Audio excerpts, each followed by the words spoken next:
Okay, first I start by defining a variable and call it hour and set it to 10. My intention is to define hour as a 24-hour time format. Now I can say if hour is greater than 0 and it's less than 12, console write line, it's morning. So as you see, I put the expression here. That is a Boolean expression. I'm using AND here. So these two conditions will be evaluated, and if both are true, then this will be executed. Now I can have another condition. So I write else if hour is greater than or equal to 12 and it's less than 18, which is 6 p.m. console write line afternoon. And finally, I can have an else statement. So if none of the earlier conditions is true, then this piece of code will be executed. So it's evening. As I told you, if you have more than one line of code, you need to enclose them in curly braces. But some people say even if you have one line of code, it's good practice to put them in curly braces like this. Similar here.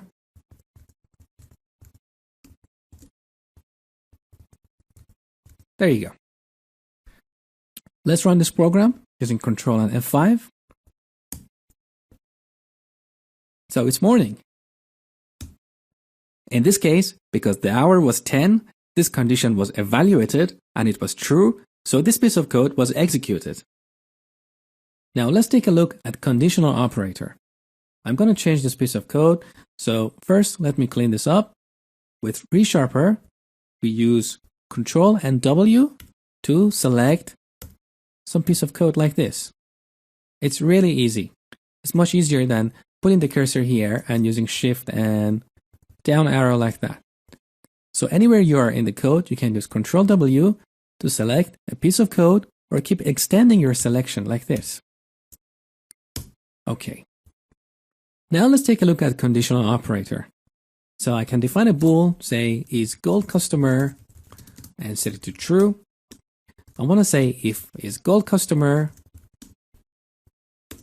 I want to have a float here, call it price.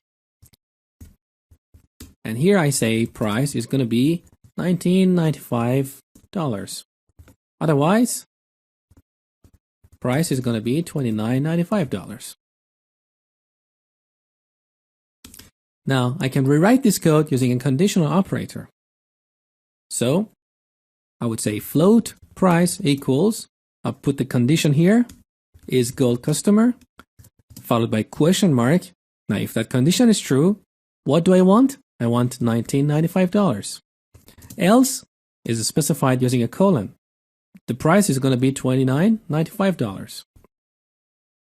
And of course I can get rid of this. I just comment it. I keep it here so you can see them for comparison. And finally, I'll put the price on the console. So let's review one more time. That's the condition. If that's true, then what we have after question mark and before the colon will be executed. So $19.95 will be returned and assigned to the price variable. Otherwise, is specified using a colon. And here, what we put here will be returned and set to the price here. So it's just a shortcut to write an if-else statement. Let's run the application. So the price is $19 because I am a gold customer. Now let's take a look at switch case. So with ReSharper, I use Control and W to select everything here and clean it up. So actually, let me define an enumeration first. Public, enum, season.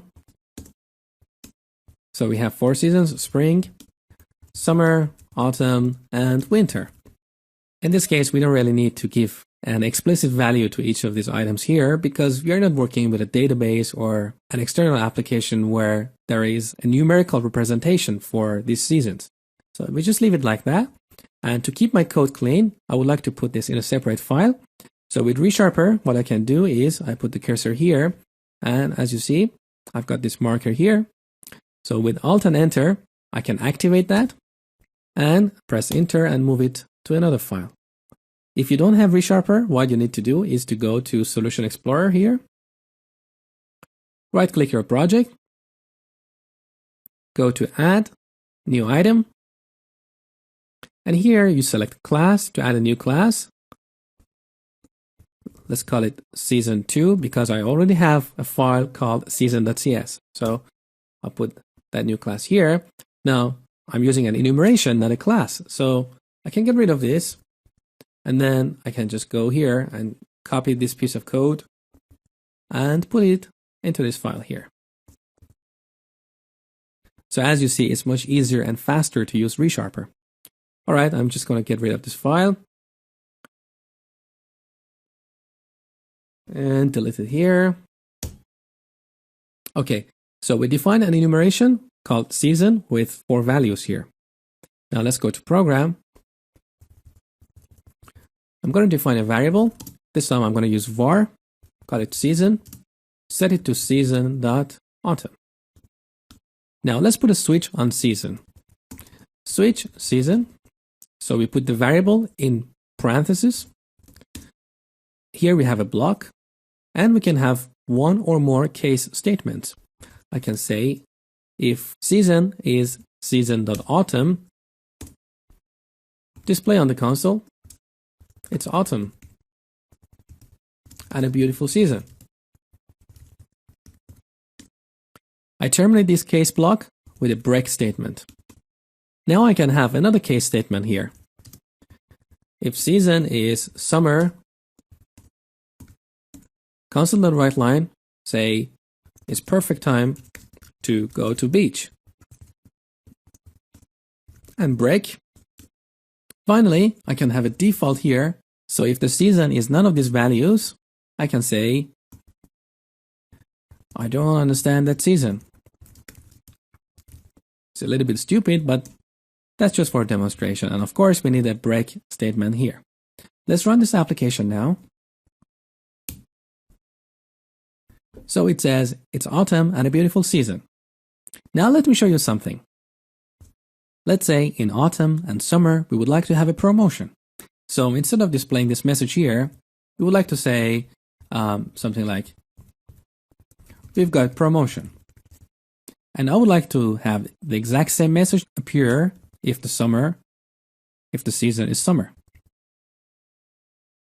Now, as you see, this piece of code looks like a duplicate. It's not a good thing. What we can do here is to get rid of these statements here and have these two case statements next to each other. Note that the first one got nothing next to it, and the second one has the actual code that will be executed.